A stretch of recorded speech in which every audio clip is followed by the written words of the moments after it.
କଣ ବହି ହବ କଣ ଇଏ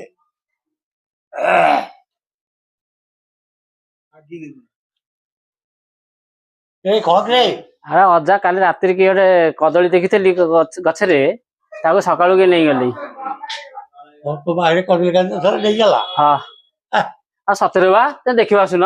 କଥା କହୁଛୁ ଗୋଟେ ବଡ କାନ୍ଦିରେ ପଡିଥିଲା। ଆଉ ଏ ଗାଁରେ ରହିହବନି ବାଡ଼ି ଦୁଆର ପରେ କଦଳୀ କାନ୍ଦିଟା ଦେଇଯାଇଛି। ତା ବାହାରେ କଦଳୀ କେମିତି ପଡିଥିଲା ତମେ ଦେଖିଥିଲ? 4 ଦିନ ତଳେ ଶୋଣ 4 ଦିନ ତଳେ ମୋ ଫ୍ୟାକ୍ଟ୍ରି ପାଖରେ ସାଇକେଲଟା ଚାଲିଥିଲା ପୁରା ରଜିଆ ସାଇକେଲଟା ତାକୁ କାନ୍ଦିକି କିଣି ଚାଲିଯାଇଛି। ମୁଁ ତା କଦଳୀ କାନ୍ଦିଟା ଲାଲି କଣ ମୁଁ ବିକଳ ବି କାହିଁକି ଏଗୁଡା ସବୁ ଠାଉକା ଚୋରଙ୍କର କାମ। ଆଉ କିଏ ତାଙ୍କ ବାଇରେ କାନ୍ଦି ବୋଇଲା କଣ ହେଇଛି? ଆରେ କାଲି ରାତିରେ ଗୋଟେ କଦଳୀ କାନ୍ଦିକି ନେଇଯାଇଛି ଭାଇରୁ।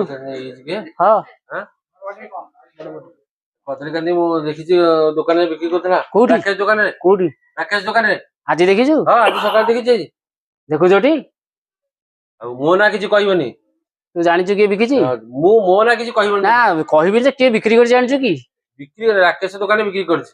ହଁ ମୁଁ ଯାଉଛି ବୁଝିକି ଆସୁଛି ଆଉ। ମୋ ନା କିଛି କହିବନି ମୁଁ ଯାଉଛି ମୁଁ ମୋ କାମରେ ଯାଉଛି। ଦେଖିଲ ମୁଁ ଯାଉଛି ବୁଝିକି ଆସେ ଆଇଲେ କଥା ହବା ଆଉ। ଏଇଠି ଠାଉକା ବାଲା ନେଇଥିବେ ଆଉ କିଏ କଣ କରିବ ଏଇ ଠାଉକା ବାଲାଙ୍କ ପାଟି କାମ।